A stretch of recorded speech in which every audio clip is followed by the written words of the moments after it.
Actually, they're called fucking contractions. I apologize. People love sounding smart and meaningful, boys. They write and speak like intellectuals and poets. But they're neither, and it's reflected in their speaking and writing. What do I mean? Well, they use pompous speech. That's your vocabulary word for the day, boys. Keep that in mind. People who speak pompously use large, fancy words excessively, and they're real verbose. They throw a ton at you. Now, what does this accomplish? What do large words and roundabout speaking accomplish? Well, they raise the barrier for entry artificially. Think of words and sentences like homework. If they are too large or too many, then your brain must work more to process them all and get the message. They speak eccentrically and excessively to get you stuck at the gate, so you can't get in. The maze they've crafted is too confusing for you to get in.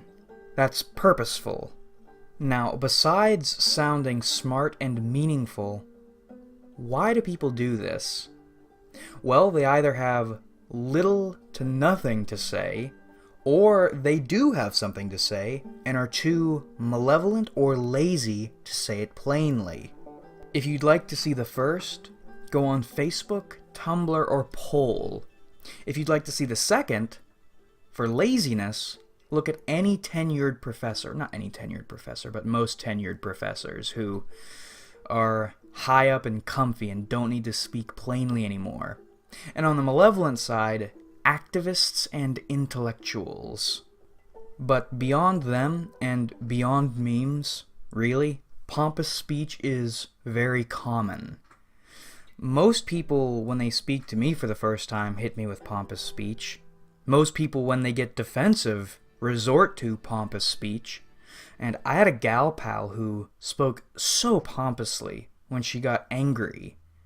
So what does pompous speech actually look like? Now, this is a snippet from a conversation I had a while back, and no offense to the boy, but this was written a little pompously, where we were discussing art, which is already kind of fucking gay. So we'll go through this. Let's read through this so you can see what pompous speech looks like. And what is wrong with that memory? The fact that my work can evoke that memory is powerful. Your interpretation is clear. My piece evoked a memory which conceived the notion that my work was about an abortion piece. It might not be that direct when you think about it, but in the moment, that is what was thought. And that means my piece worked. It provoked both thought and emotion.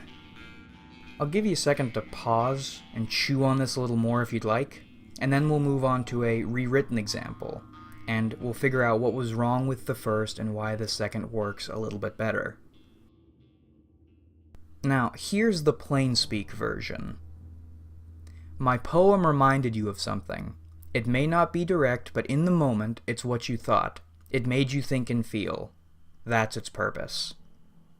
Now, this is easier for me to read.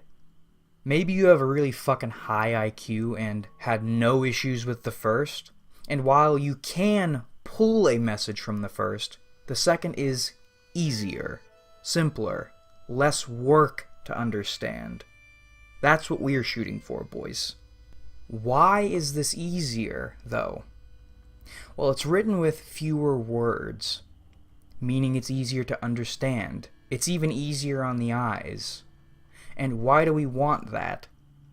Well, if it's easy on the eyes and easy to understand, doesn't feel like a trap or a maze reading it, more people will be inclined to read and understand your message, which is the whole point of communication, boys. Now, I'm working through like 3 videos worth of grammar and self-presentation shit here. So, rather than trying to figure out how to organize all these bad boys together, let's just cut through this and get a general idea from it, all in one, all at once, right here in this moment. We're doing it, boys. We are presenting ourselves well and speaking plainly. Alright, you fucking degenerates, let's get this ball rolling. Right off the bat, what is wrong? What is what is wrong. Conjugations, one of English's beauties. This probably isn't the best example for it, but let me explain. Rather than what is, you'd use what's.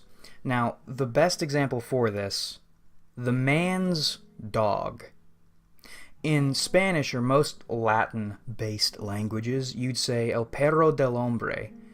Now, that translates directly as the dog of the man, which is super verbose, and that's pretty pompous.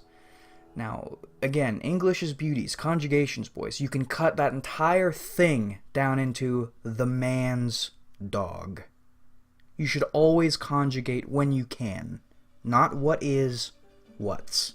The fact that my work can evoke that memory is powerful. You're trying to say that your work is powerful because it can make you remember, but you're fucking it up with all this auxiliary shit. You see, you have two sentences in each other, detracting from what you are trying to say. The fact that. The fact is a subject. My work is a subject. My work can evoke. That's one type of sentence. My work can evoke that memory. The fact is powerful. That's a separate sentence. You see, they're kind of on top of and inside of each other.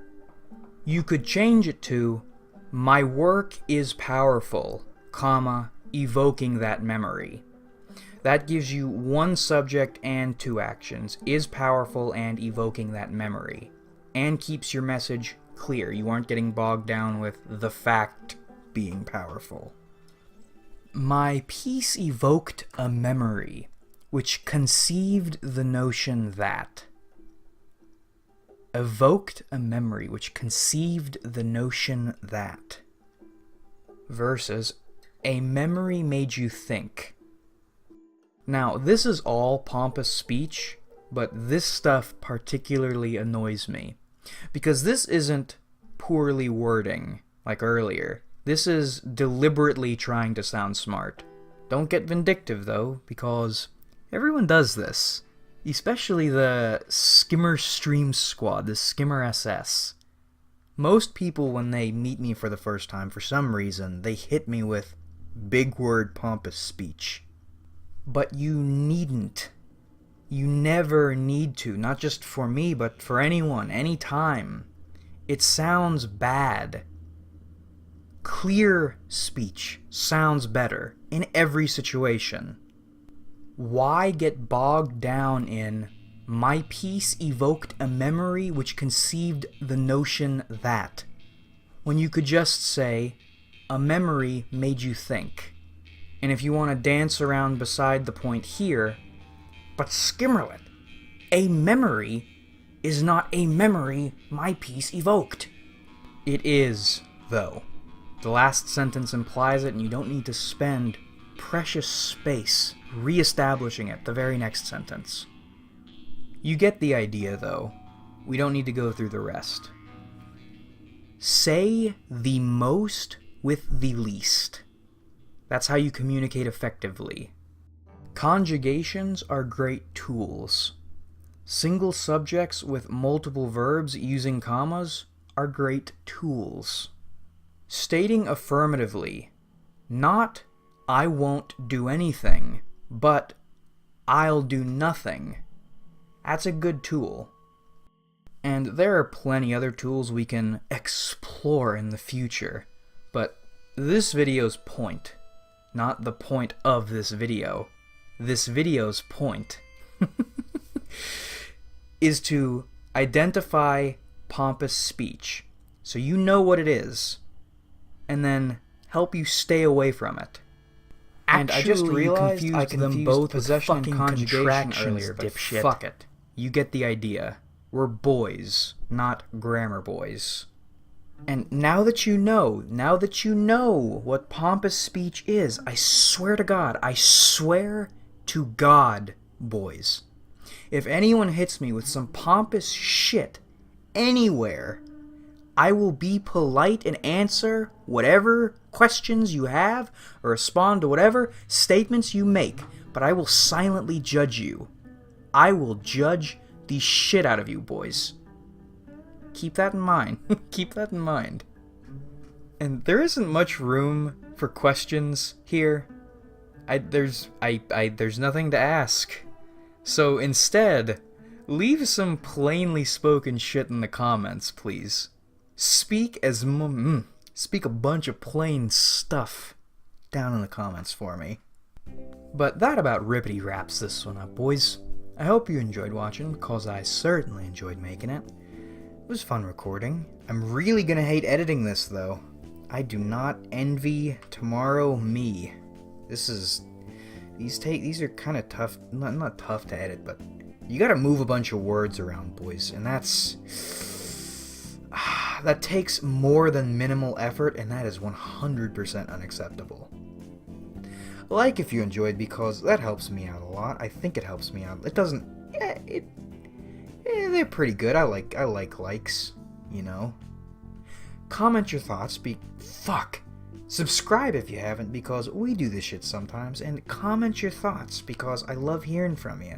But only if they're plainly spoken. We only allow plain speak comments in my comment section. No pompous speak on my plain speak server. Thank you. And thanks again for watching, everybody, really. Because we have loads of fun on this channel, and I look forward to doing this with you guys again in the future.